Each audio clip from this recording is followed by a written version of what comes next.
Hey, this is Irvin Griffin, and I haven't done a video in a while, but you might recognize this woman. This is TheNaturegirl30, Regina, and yeah, I've not made any secret about me and her over the past couple of years. If you followed my videos, lately she moved to my neck of the woods in the past few months, and she just happened to be by my house today. And there's a subject I started to do it solo, but I want to straight up talk about it right here, right now, and that's the whole thing with MVP. Basically, making the implication that the reason the almost called them the bloodline, the Hurt Business, of course, that was the group with Bobby Lashley, MVP as manager, Shelton Benjamin, and Cedric Alexander, was not put back together, is because of Triple H, Paul Levesque, and for racist reasons. Now, I have heard MVP's complaints, and I did see where one is implying that they took the idea of the Hurt Business and gave it to the bloodline, which I'm gonna have something to say about that in a second. Now, anybody that knows my past knows I used to really be pro-black up until maybe the last eight or 9 years. Now, I'm not saying some things still don't turn my head and bring that back a little bit. See George Floyd or Ahmaud Arbery, two good examples, or Brittany Taylor. But there are times I'm like, this ain't it, folks. This ain't it. As much as I would love to get behind MVP and say this, I gotta say, this ain't it.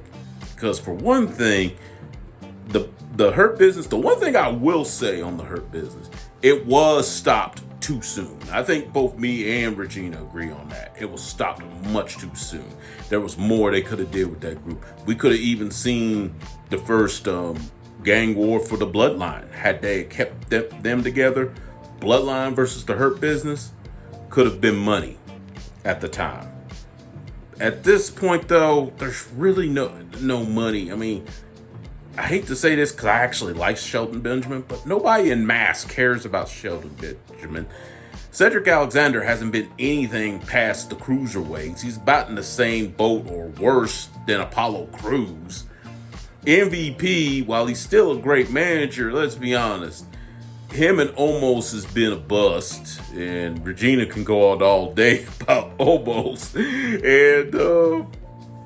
And really the only one that there's any money in is Bobby Lashley. Even when they try to make a version sort of the Hurt Business with him and the Street Profits, really the only ones that there's any money in is Bobby Lashley. And I have to say, what's his name? Dawkins? Angelo Dawkins. He has gotten better. But really the only ones that there's any money in that group really is Bobby Lashley and Montez Ford. Well, Montez Ford for two reasons. One, because of who he's married to, Bianca Belair. And the other reason is he's a great athlete in his own right and a great talent in his own right when he decides to be serious. So really, there's more money in putting something behind that group than there is reuniting the Hurt Business, to be honest. But, I've yammered and I got this lovely lady here. I'm sure she's got an opinion on it too. Do you think MVP has a point, or do you think he's reaching? To be honest with you, the one thing that kind of came to mind was Teddy Long, because Teddy Long made the same accusations about Ric Flair being racist with absolutely no evidence. That's the reason why I'm taking it with a massive grain of salt, because when you cry racism, you better have the facts and the evidence behind it. You can't just go on just being black no more. It doesn't work, because it's to the point where a lot of people are considering those that throw the race card, because it's been thrown out so much to where it's like crying wolf. So it doesn't really have a lot of power behind it anymore. So when it comes to MVP, let's be real, MVP has been getting in so much trouble. It's not just WWE. He got in trouble in New Japan when he was over there many, many times. He's got in trouble with every single wrestling company he's been with. So I take that with a massive grain of salt. And the fact that he's not being pushed the way he wants to, I wouldn't be surprised as why. And let's be honest, almost that giant lummox, like he almost made it, but not quite. And just because MVP is a good talker, he was paired with somebody that just couldn't wrestle. And the giant gimmick is starting to die off. Ever since the Big Show retired, it doesn't work anymore.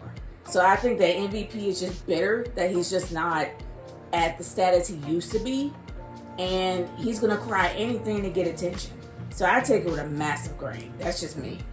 Yeah, I mean, MVP, loved him as a wrestler when his first run. I mean, his feuds with Matt Hardy, Rey Mysterio, and of course, I know nobody likes to mention him, but I still acknowledge his career. I may not think much of the person, but I still acknowledge the man's career. Of course, I'm talking about Chris Benoit, which was one of the last things he did before he committed his terrible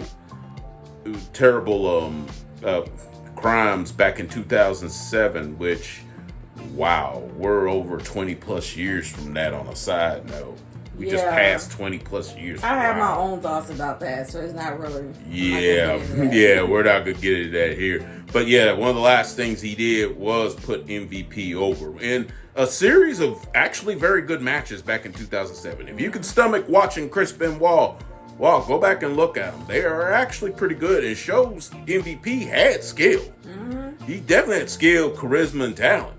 But for some reason, he just never got past a certain ceiling. Now, some people want to blame the racism of it, which it probably was. But then you also got to remember it's MVP, and he has a massive ego. Yes. A massive ego, and he's like too prideful. And that's the reason why he hasn't gotten anywhere. And plus, he's butting heads, or at least at that time, he was butting heads with a guy who had questionable views when it came to non-white wrestlers to begin with in Vince McMahon.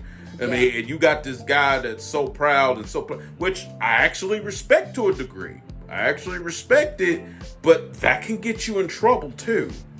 Too much pride in any guy can get you in trouble. Let's be honest here.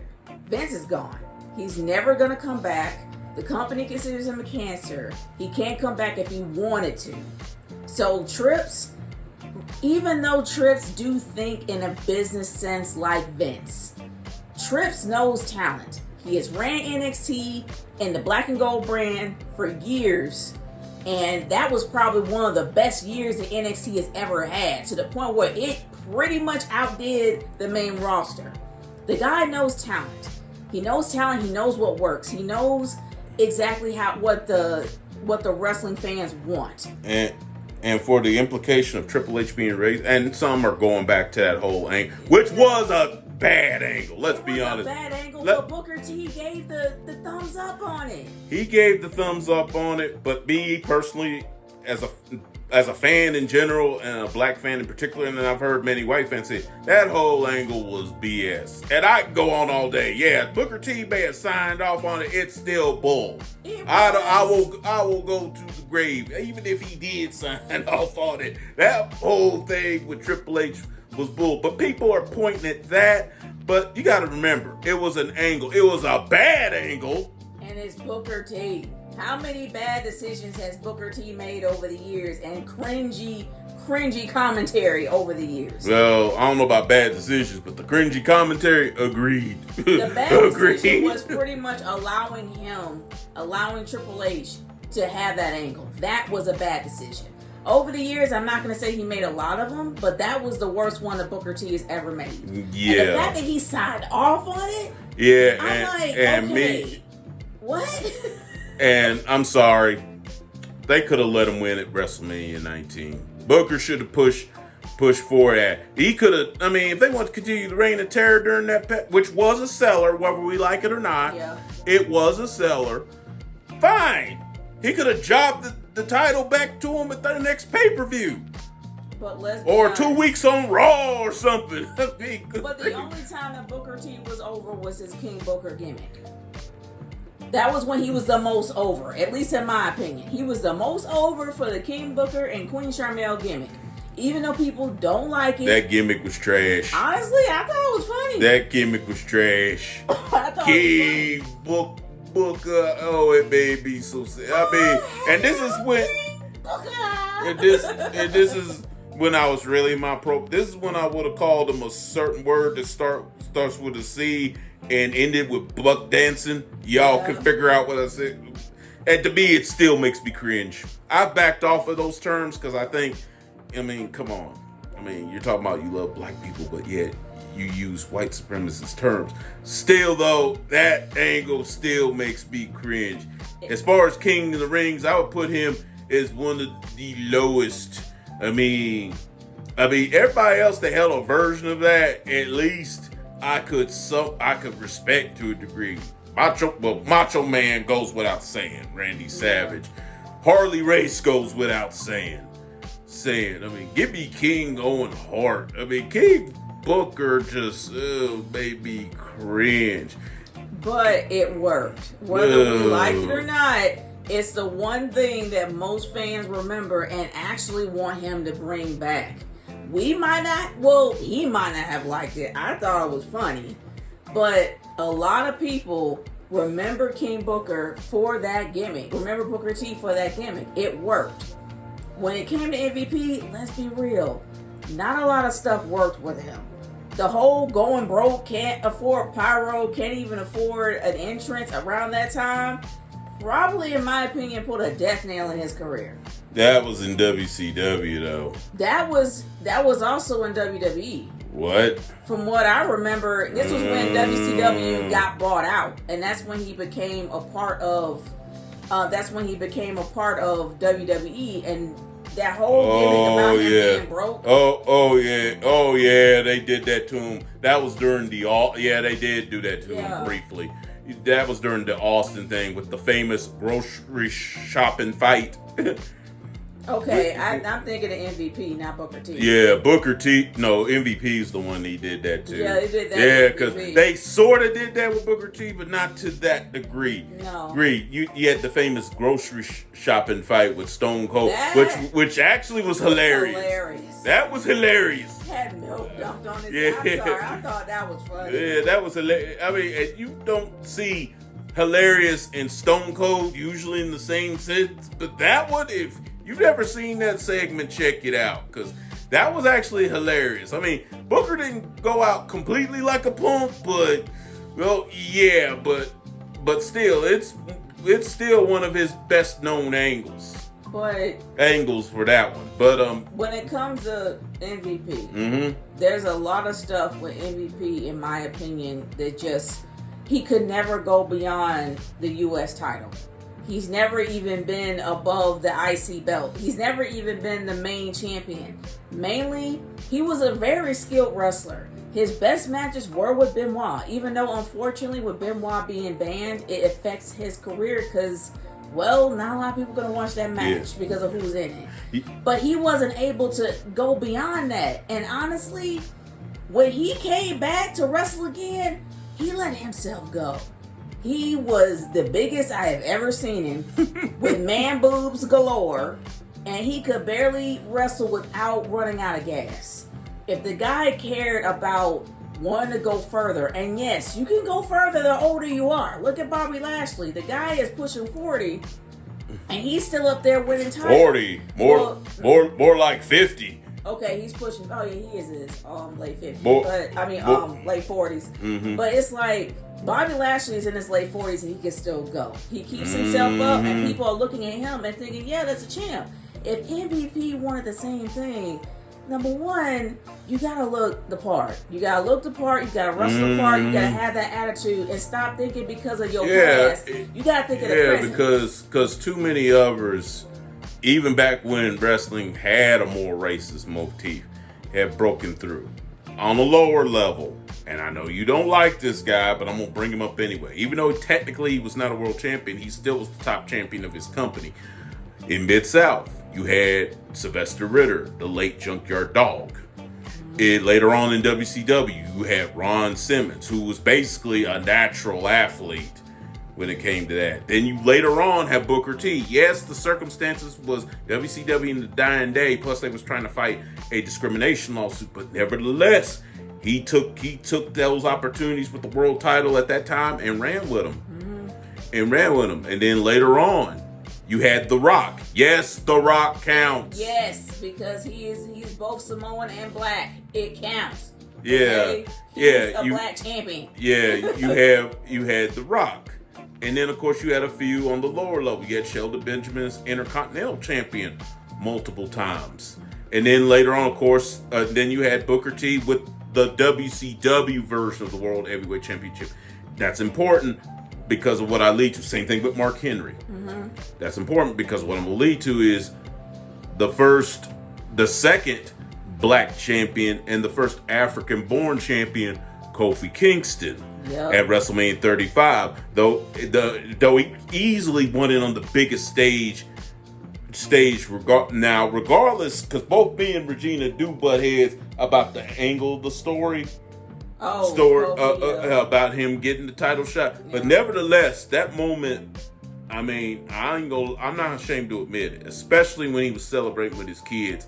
Hey, if you've seen my video, and it's still up, if you've seen my video, I had to turn away from the camera for a second because it brought a little it brought tears to a lot of people's eyes. I mean, MVP himself, they recorded him in the late Shad Gaspar.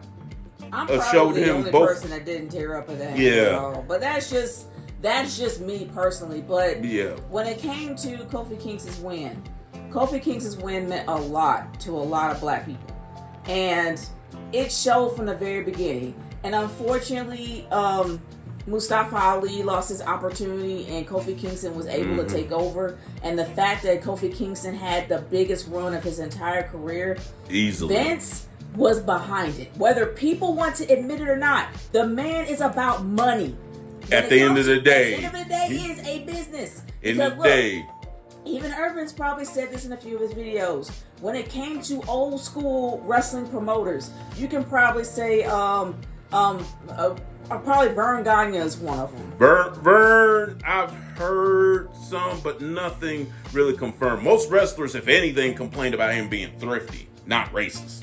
But Bill Watts is one that comes up a lot. Bill Watts and the late Ole Anderson are two of the examples that come up a lot. Right. But when it came to money, they would take and use you. If they can draw money with you, they would use you, and they would make sure you got paid. If they promised you a certain amount, whether it was in writing or handshake. Almost nobody complained about Watts or Ole stiffing them. They complained about them being racist, but if they used you and you drew money for them, especially, they made sure you got paid. Whereas a lot of promoters at that time with a lot of black athletes did not. Their favorite color is green. They don't care about black. They don't care about white. Their favorite color is green. And people got to remember, there have been black wrestlers in the WWE that they have heavily pushed, heavily promoted. Not just Bobby Lashley. Mark Henry is a huge example. He probably had one of the biggest runs in his career, especially the biggest swerves that everybody to this day remembers. They have pushed a lot of black athletes, including Kofi, because they knew how much money it made, including the New Day, and how far the New Day was able to go without breaking up. The fact is, they're thinking about money. And Vince is a total jerk, and whatever he has done in his behind the scenes life, when it comes to wrestling promotion, the guy, and this has been declared by many wrestlers, he takes care of his people. The people that he looks out for, he will take care of them. Whether they black, white, whatever, he takes care of them. Yeah, certain guys he took care of better than others. Right. And a lot of people are seeing color and race and all that. Like, you gotta go by the facts. You gotta go by the facts, by the evidence in your face. You got wrestlers on these documentaries that are saying the exact same thing. Not just the ones that are up there, but the mid-carders too. That means something. And they're black. And they mean something. A lot of black people are in the mid-card. There's not a lot that are high up.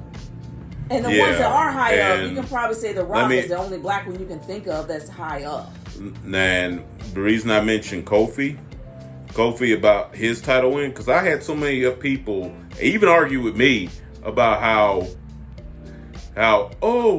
there was other black champions before that. I said, yeah, but how many black wrestlers held the original WWE championship? Yeah. I'm talking about the one. I'm not talking about the one from WCW, because they kept throwing up Booker T and Mark Henry. I said, Booker T and Mark Henry, the version they held was an offshot of WCW. They held the big gold belt. Yeah. The WWF, or as it original was the WWF championship, I'm talking about the one that was held by Buddy Rogers, then Bruno Sammartino, then Backlund, then the late Ivan Koloff, Pedro Morales. In fact, the first 5 I've named are no longer on this earth. Superstar Billy Graham, who died not too long ago. Bob Backlund, who is still here. The Iron Sheik, who died a few years ago. Hulk Hogan. Like him or not, especially in the 80s, Hogan was the man. I mean, I can't take that away from him. He was the man in the 80s. Yeah, she's like grimacing up there. But I feel some certain way about Hulk Hogan, the person. But I can't take away from his career. But that title, the title he held, the title Shawn Michaels later on held, Bret Hart, Randy Savage, the late Yokozuna, that title, Kevin Nash himself when he was Big Daddy Cool Diesel, The Undertaker, that title, that's the title I'm talking about. You could probably argue that the only black person that has held the original WWF at the time title was The Rock. The Rock. He was the youngest one. Yeah. At the time, he was 28 when he held it. Yeah, The Rock and Kofi are the only 2 black ones that held the original title. They're the only 2. You can't really say Ron Simmons, because Ron Simmons held the WCW. He held the WCW title. But the fact is, if they thought that something was racist, if they were racist about these 2 black men, and yes, The Rock counts, they would never in their right mind give him a title and have it for that long. And Kofi, unfortunately, how he lost it, that's what pisses a lot of people off. That will always haunt me. It isn't the fact that he lost to Brock Lesnar, even though I suspect he has a contract.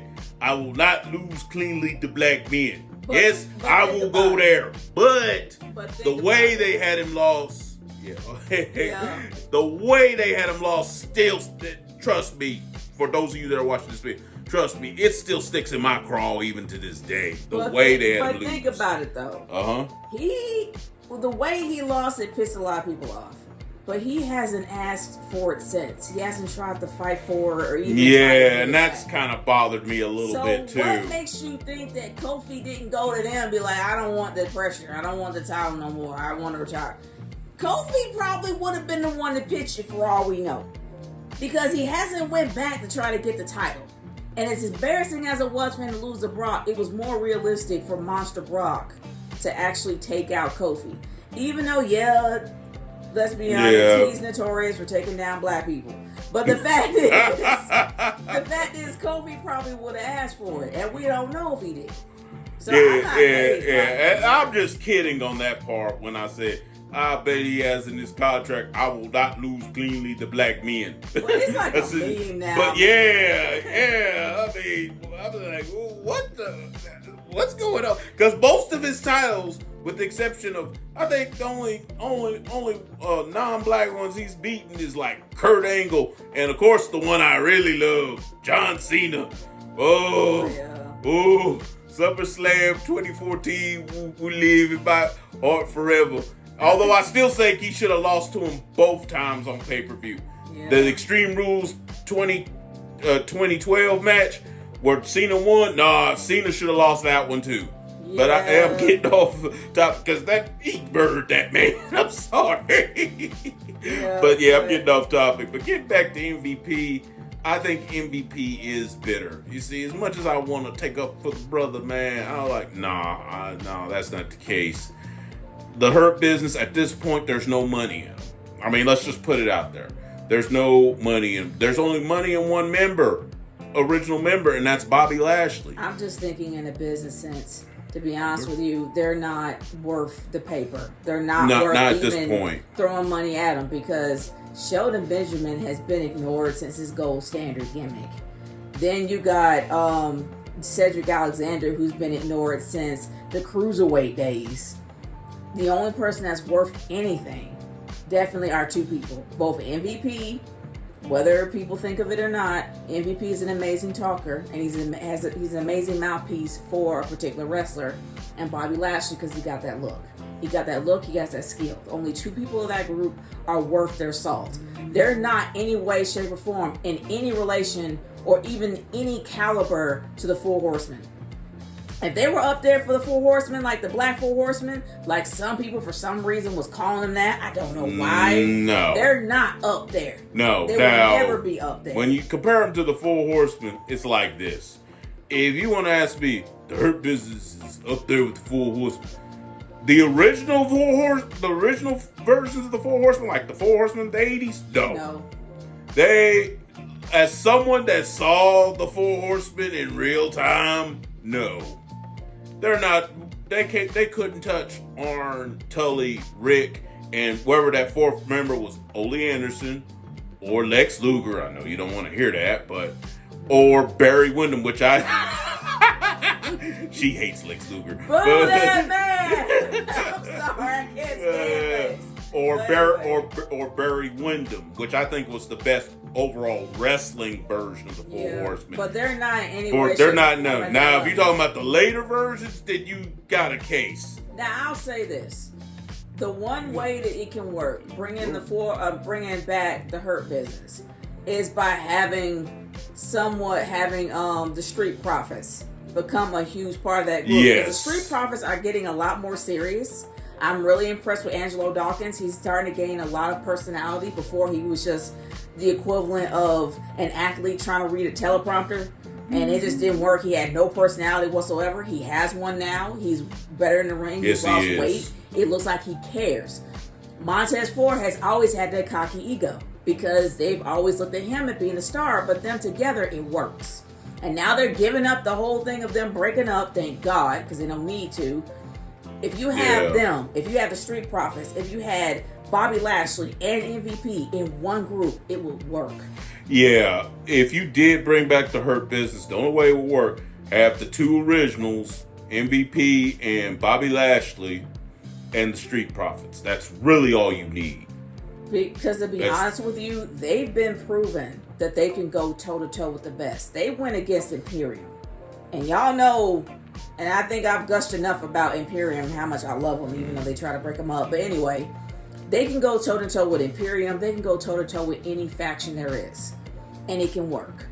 And they can be dominant if they gave them the chance. It might be a while, but once they have titles on them, once the Street Profits have the tag titles on them, once Bobby Lashley has the World Heavyweight title, and I'm not talking about the Undisputed. That's over there with Cody. But I'm talking about the belt that really needs elevation, the World Heavyweight title. Put it on Bobby.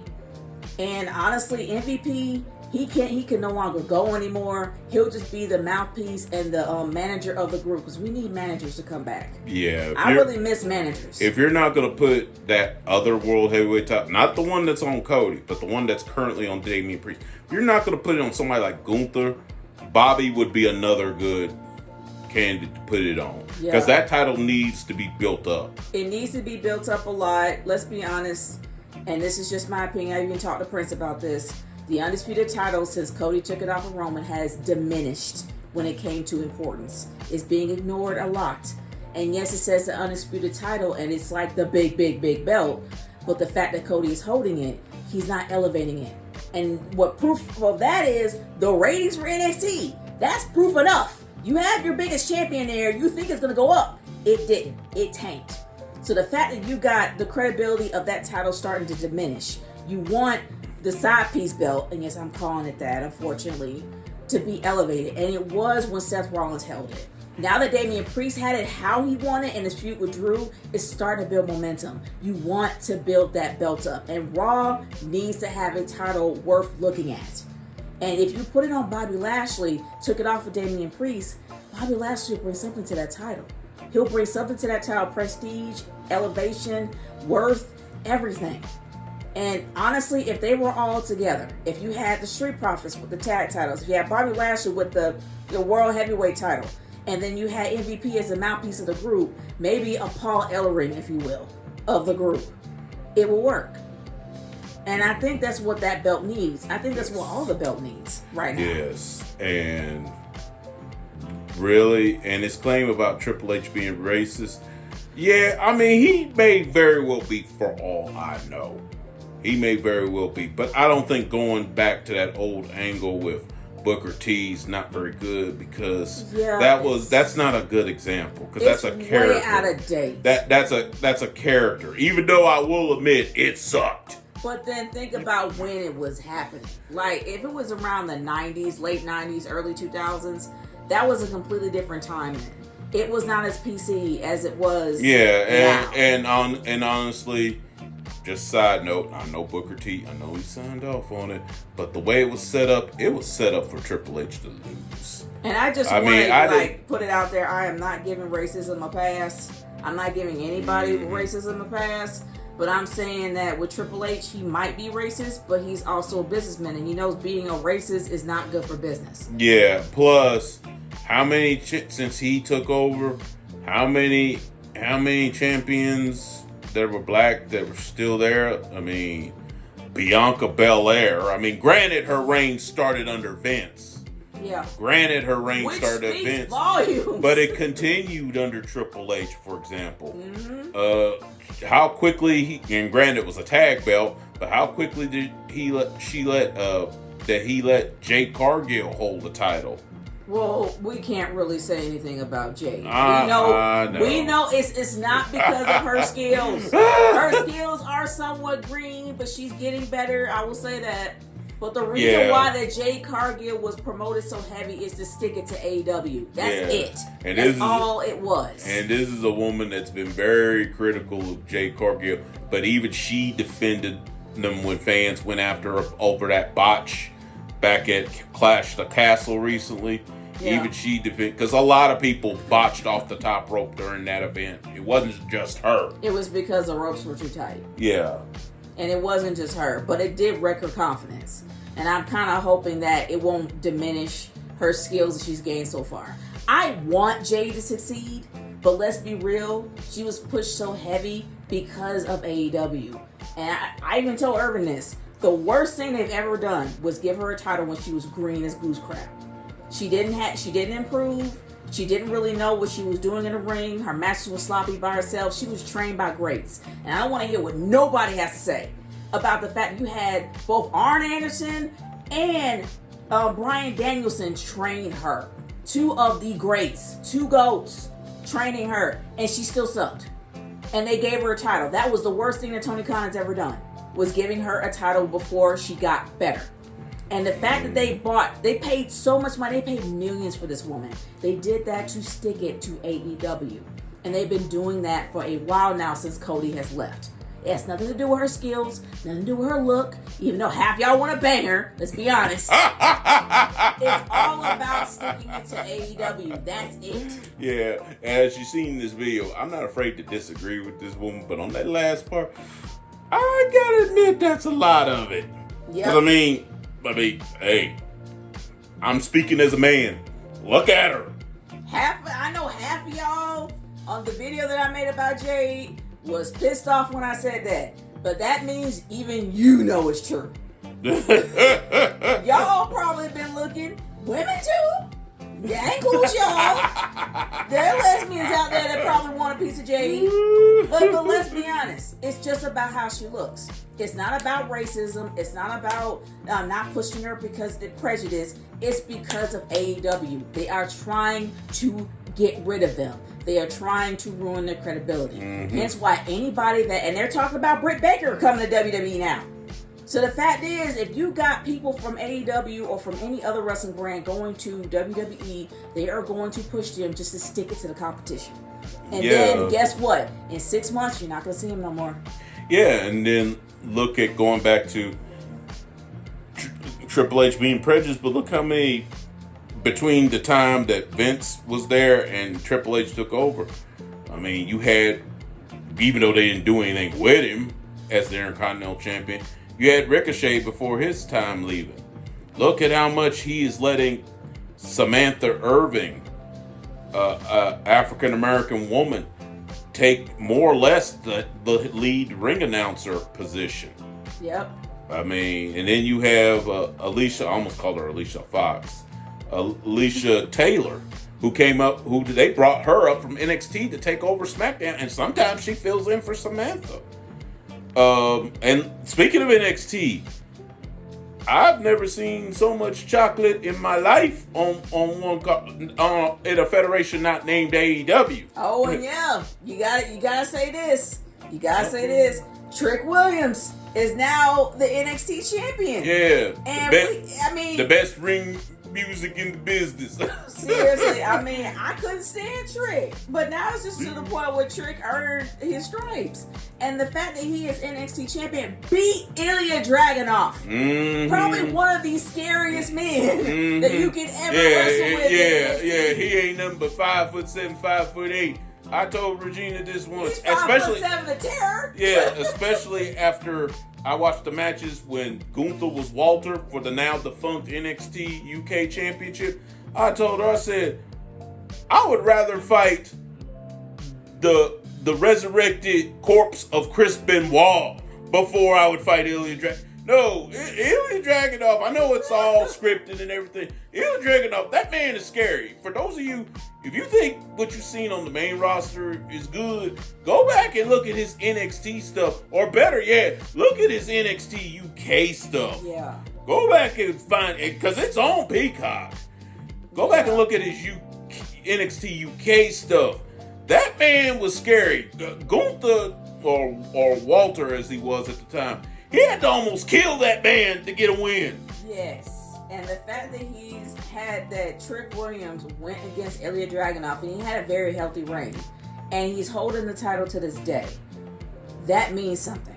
And even though, and you gotta remember, Trips ain't running NXT no more. Shawn Michaels is. And the fact that he booked Trick Williams to win and he's holding the title for as long as he has. And prior to Trick Williams, Carmelo Hayes. And now Carmelo Hayes on the main roster. Yeah, and honestly, and when Triple H was when Shawn Michaels run it, who's that guy? Wes Lee, North American champion. He had a good run, and you got a current black man holding the run. That Oma Femi. Oh yeah, Oma Femi. Yeah, and he's very dominant with the North American Championship. Yeah, he reminds me almost of a black version of Vader. True, and then also another thing, and this is on Trip's side. Y'all gotta remember for this previous, I think it was SmackDown or Raw. Guess who won the actual final? Money in the Bank qualifier. Carmelo Hayes. Carmelo Hayes actually won a qualifier. Yeah, and then before when he was running NXT, only one man has held the NXT North American and heavyweight title at the same time. Keith Lee, a black man. Even though he didn't hold it that long, but he held still the fact he has that caveat. Plus, let's go to the women. Kalani Jordan. She's like the first woman to ever win the Women's North American Championship. Yeah. And she's black. And I think is she dating Carmelo Hayes? Yes. And even though personal note, I hope she proves me wrong. I don't think she was ready for that title. I would have preferred Mia Yim, and if I'm gonna go white, Fallon Henley, or the other two black women that was in there, Baby Jada Parker, certainly Lash Legend. And also remember, Lash Legend's being heavily pushed too, not just by being Trick's side piece, but she's also being pushed heavily because she has that personality. You got black women that are at the top of their game in NXT's women's division. You have black men that are at the top of their game in the mid-card on the main roster. And we mentioned the Street Profits earlier. And Street Profits has heavily improved. Yeah, and you mentioned them earlier. Look back to when Triple H ran it. Yep. They were the tag champs. Yep. Even though they were kind of clowns, and I couldn't. They were kind of clowns, but they still had championship gold. That's the one thing that people really do need to look at now. Do not look at color. Yeah. Do not look at him being white and whoever's wrestling being black. Mm-hmm. Look at the facts and the evidence. If Yeah. you see black champions up there, that's proof it ain't just Yeah, racist. and the only reason they didn't hold the titles that long is because there was a bigger act that was hotter than them at the time, and that was Undisputed Era. There's always a bigger act. Yeah, that's the only reason they didn't hold the belts that long. Think of business. Think of who is more over. And yes, there are times that the WWE has ignored somebody who's incredibly over. Rusev definitely is one of them. But he's no longer there. But the fact is, they had a tendency to ignore people. That's under Vince's run. But now that we're under the Paul Levesque era, he's paying attention. Yeah, and because it means more money. And one more, much as I hate to say it, one more defense of Vince. That reign that recently ended at the hands of Sami Zayn of Gunther, the Intercontinental title, which, by the way, if he just happens to see this, thank you, Gunther, for eliminating that thing with the honky tonk man. Because even when I was a young kid watching that, I thought the honky tonk man was garbage. I mean, he could be an irritating heel, which he was supposed to be. But him having the longest Intercontinental title reign, I always thought was a disgrace. So thank you, Gunther, for getting that off. But you know who was actually in line to be Intercontinental Champion, but he wouldn't lose weight? That was actually Keith Lee, and that was under Vince. And that's not Vince Vince's wanted fault. it, and Vince had no interest in Gunther. He actually wanted Keith Lee. That's not Vince's fault. That was Keith Lee's fault because he didn't want to make the improvements. He didn't want to lose weight. He didn't want to get better in the ring. He didn't want to increase his stamina. I don't know about get better in the ring. Well, not so much better in the ring. Yeah, because he was already great. The thing is that he was a pretty big guy, able to move, but he had health problems. Yes. So he had to shed a few pounds. And I know he was afraid that his whole gimmick is going to change. But the fact is, you've seen bigger men that are still able to go in the ring and able to have that size and that gimmick, and it works. But he refused to change. That's on Keith. Yeah, That's not on Vince. And I'll give you a few examples. Mark Henry himself got himself in the best shape of his career.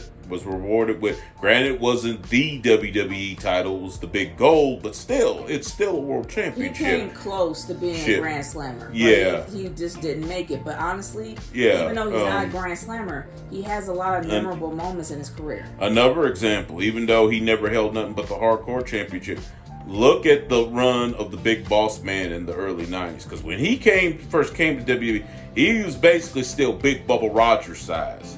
But by the time 91, 92 came, he had slimmed down tremendously, and it helped his ring performance a whole lot to where he almost got the Intercontinental title from another wrestler that's no longer here that you may have heard of, Mr. Perfect, Kurt Hennig. He almost beat him for the title at WrestleMania 7. But yeah, going back to Keith Lee, Vince wanted him to be the Intercontinental Champion. But Gunther said, "Look, I'll step up and I'll drop the weight for you." He did, and that's why he got the run that he did. You just gotta look at facts and evidence and not just look at race and not look at. It's easy to do that, especially now with people going towards race and all the victimhood and stuff like that. Yeah, no, you got to start looking at the facts. But just to show. Now, in the case of, say, TNA a few years ago, like with Bubba the Love Sponge and his comments on Haiti and Awesome Kong, oh yeah, Awesome Kong should have, if I can quote one of our friends, Prince, she had every right to beat that cat with a dog, which she did. Yeah. It ended up getting her. No, she didn't fire. I think she might have just left on her own. Yeah. After that, but. Most of the locker room in TNA at that time was predominantly white. Most of the locker room actually cheered her. And now think about it this way. Now that WWE actually has collaborative ties with TNA, we might just see more people over there. I don't know if Moose is still there. Yes, he is. We might see Moose come over. We just saw Kazarian in one of the matches, as well as Joe Hendry, which is over there. Who knows? We might see Moose. We might see other stars that are over there that happen to be black at TNA. We might see more of them. But are they going to win championships? No, because they're part of another brand. But they're at least going to be showcased in either the primetime shows or a pay-per-view. And that matters. That and certain ones are going to get over more than others. Like, for example, when Jordan Grace showed up. Even people who are die-hard WWE fans, even they knew who she was. You got to think about credibility and not just with color. These people have to be credible. Bobby Lashley is a credible champion. Exactly. You can look at him and see credibility. Exactly. MVP is a credible talker. He's a credible manager because he's had proof over the years, as well as his in-ring skills. You got to take a look at that. The Street Profits were champions. Even though they were clowns, they improved greatly. You got to look at that. Jade Cargill is green as goose crap, but she wants to try. She wants to try. She's working hard. It is good. And I actually was going to do a video on this, but I forgot. But when it comes to her teaming up with Bianca Belair, it's not a bad idea. Bianca Belair is a vet. She's pretty much a vet now. Her legacy is practically cemented. And honestly, she's a great person to learn from. So the fact that she wants to learn, she has a really good relationship with Bianca. It's going to teach her to grow. She wants to learn. And if she was stubborn and stuck in her ways, then I'd be like, okay, no, don't try to push her or be around her. But the fact is, she is trying. And I'm not a big fan of Jade. But the fact that she's improving, I got to give credit where credit is due. And it's not because she's black. And it's not because they're giving her a handout. Yeah, because let's be honest. I could call them by their name, but I try to keep my videos clean these days. You remember old Hero, and then some people was upset when they got thrown out. I actually was not at the time, because I was like, they were garbage. The biggest star in that group was Swerve. Yeah, Sean Strickland, Swerve. You may remember him in Lucha Underground as Kill Shot. And he still goes by that name, Kill Shot, on AEW, and he's a champion. Still has one of my favorite currently, matches. as of right now. The hell is war. Whoops almost any other hardcore match that I've ever seen. By far. If y'all think that, if y'all haven't seen violence, y'all haven't seen that match. Like, seriously. That was brutal. But the thing is like, the one thing that we both want to encourage is try to go by facts. And I love seeing some black athletes in professional wrestling, but I want to see. But I want to see quality. Right. Like a guy like Sheldon Benjamin, I wouldn't have minded seeing him even a short run as a world champion, because at the time he was quality. But I guess a worse example is, imagine the Boogeyman having yes, no. That's why give him the belt because he's black. He sucks. Yes. Why would you want that's kind of why I hated the King Booker thing, because when he got that world title, it's like, really, you gonna give it to him when he has that? Really? That's why I hated it.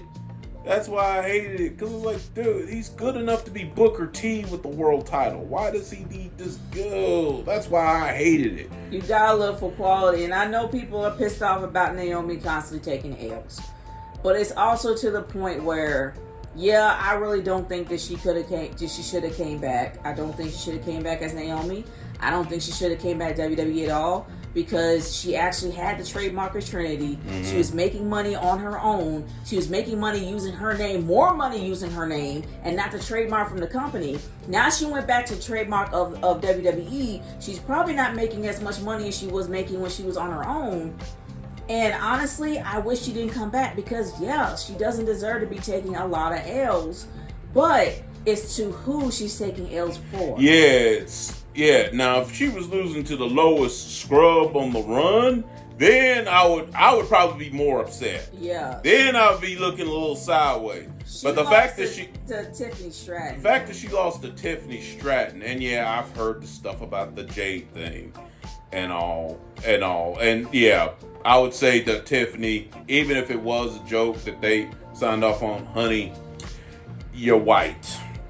You might want to watch that, okay? What did she say? Yeah, I'll look it up for you when we get off of here. But okay. I was like, honey, no. Just no. But Tiffany Stratton is a great up and coming talent. To be To me, she's Charlotte with a better gimmick. I mean, better gimmick pre-Charlotte before like 2020. She's practically the clueless gimmick to the nth degree. Like for those mean girls, probably more like mean girls. Closer to Mean Girls. She's closest to Mean Girls, and she has that gimmick, and she's making it run. And I actually like Tiffany. I actually enjoy her character. Yeah. But it's to who Naomi lost it to. No, it is not racism. It's the fact that Tiffany Stratton is incredibly over. She's over overseas, and she's over in the States. She's especially over overseas. Yes, and let's be honest, Naomi did have her run. She had her run. It was a long time ago. Yes, I'm still waiting on my glow belt. But the fact is that she had a fantastic run with a lot of people behind her. Do I think it was BS, the fact that she lost her title to Oksana when she stepped on her orbital bone, crushed her orbital bone? She lost her title to Alexa Bliss. Well, the fact that she had to drop it because of that injury. Yeah, and it turned out not to be as bad. Right, I think that's BS because they didn't wait to see what the doctor said before she dropped it. I would say that's BS. But you gotta understand, Naomi had her run. She won her title back in her hometown. She's had, about 4 to 6 months? Mm-hmm. That's a healthy run. The one that we were talking about at the time was Sasha Banks. Now, she was the one with the less runs. Yeah, it was her final SmackDown title run. She finally got a good run.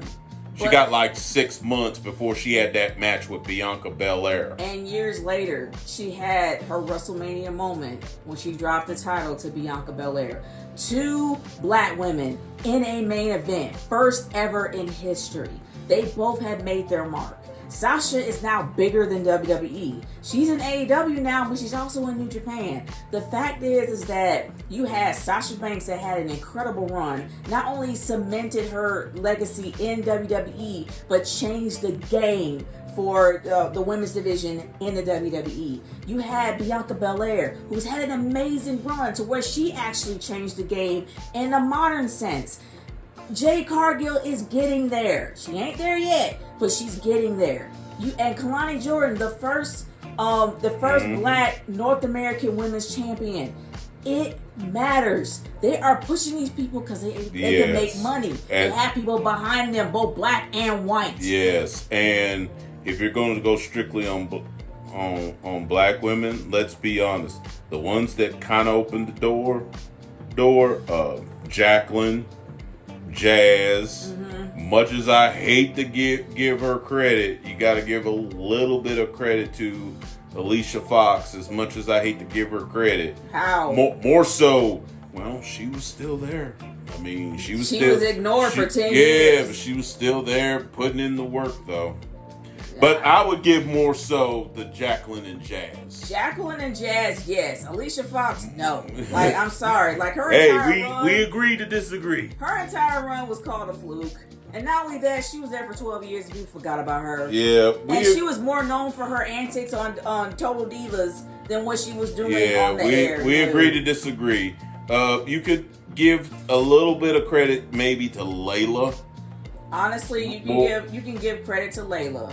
You can also give credit to those who are non-black. Definitely China. China without doubt. Is. But I was looking at mainly, I'm thinking of women connecting. I'm thinking of women in general, connecting past black female wrestlers with today's. But overall, in the overall scheme, yeah, definitely China, Sensational Sherry, Trish Stratus, in the sense of a woman who was a model type person who actually learned to not only be a great personality but actually a decent wrestler. And I'm thinking Lita too. You could probably put her in there. Yeah, because I mean, without Jacqueline, Jazz, you may not have the black women wrestlers of today. Yeah. Likewise, let's say without Trish, I just mentioned her, you might not have had a Mandy Rose. Mm-hmm.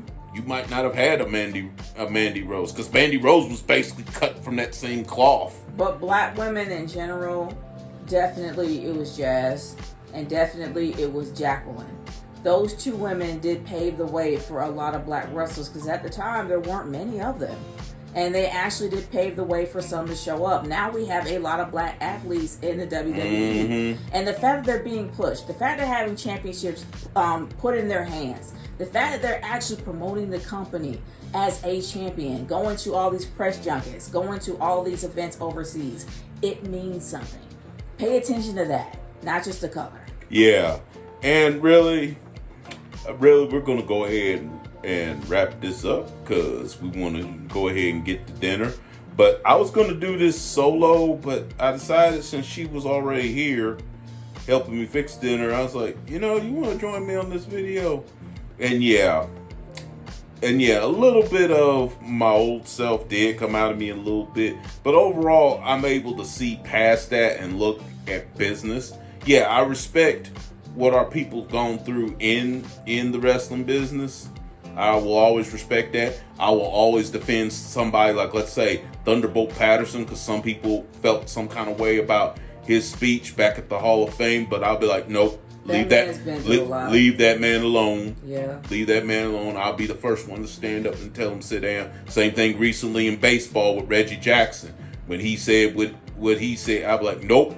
That man went through real racism. Can we say he's the Isaiah Bradley of wrestling? Thunderbolt, yeah, you could say he was one of the Isaiah Bradley. In case you're wondering, that's a reference to Falcon and the Winter Soldier from the MCU. Isaiah Bradley was the Black Captain America, pretty much. If you've ever watched that, if you watch that series for nothing else, on a side note, watch it for the scenes. I think it was played by the dude that used to be Mantis back in the day. Yeah. I can't think of his name right off, but yeah, Carl Lumbly. If nothing else, watch that series for just his episodes, because his scenes are very powerful, and probably, in fact, they're the only ones. Because kind of like Regina, I liked Falcon and the Winter Soldier at first, but then when I looked at them repeat, like, it doesn't hold up very well. In fact, the Isaiah Bradley and the stuff with Baron Zemo is about the only things I look at when I go back and look at now. But anyway. But I guess so we won't get back off tangent. Just look at the facts and evidence, y'all. Yeah. Look at the people, the black people who don't immediately jump at race. We're not ignoring that there is. We're just going by the facts in our faces. Yeah. Yeah, like in the case of, shall we say, I was thinking of, that Lars Sullivan dude. Oh yeah, there was evidence. In the case of Hulk Hogan, yeah, there was evidence. I'm thinking this one female wrestler that was like plus size, kind of like Piper Niven, that got in big trouble when some tweets came out on her TNA. Her, yeah. Jessica Havoc. In the case of her, yeah, there was evidence. Yeah. There was evidence, but we go by actual hard facts. Yeah. Like, that's why, like, for example, we don't go in too hard on, let's say, Tessa. She especially don't. No. On Tessa Blanchard, because even though part of me kind of wants to, I'm like, there's no hard evidence other than he said, she said. Yeah. With her. If you actually got the person she was arguing with going on social media just to clear up the air, because you had wrestlers from other companies, and we know who they are, and I ain't gonna bring it up because I can just go into another rant. The fact you got the person who is a so-called victim, even though she doesn't seem that she is, pretty much trying to quell this whole thing, shows that pretty much nobody had no reason to even comment on it. Yeah, because it didn't really involve them directly. No, and it was what it was, they had a grudge against Tessa, which they may have had a legit grudge. Because I do believe the bullying accusations. I just don't like how they handled it. But yeah, the way they handled it was poor. Yeah. They should have settled it with her straight up. Yeah. Rather than do this. Yeah, but I will say that she's improved as of now. Y'all know who she is. And Samantha Irvin has mentioned her name over 1,000 times, even gave it a... Yeah. Yeah, it goes back. Chelsea Green! But she's improved since then. She's not really the same person that she was because she's actually over now. But let's just say that the women's division is incredibly catty. Yeah. So they'll do everything they can to take people down. But either or, let's just look at the evidence. Okay, well. We're going on an hour, so we need to get off of here. We're going to get off of here. Yeah, if you like this If you like this video, give us a thumbs up. If you like what I do, subscribe to my channel. I don't make videos that much anymore, but when I do, I try to make them quality. And hey, leave down in the comment section if you like her to join me again. She has her own channel, by the way, and she has her own view of things, which sometimes even I don't agree with, but that it is what it is when you're together. Anyway, I'm out.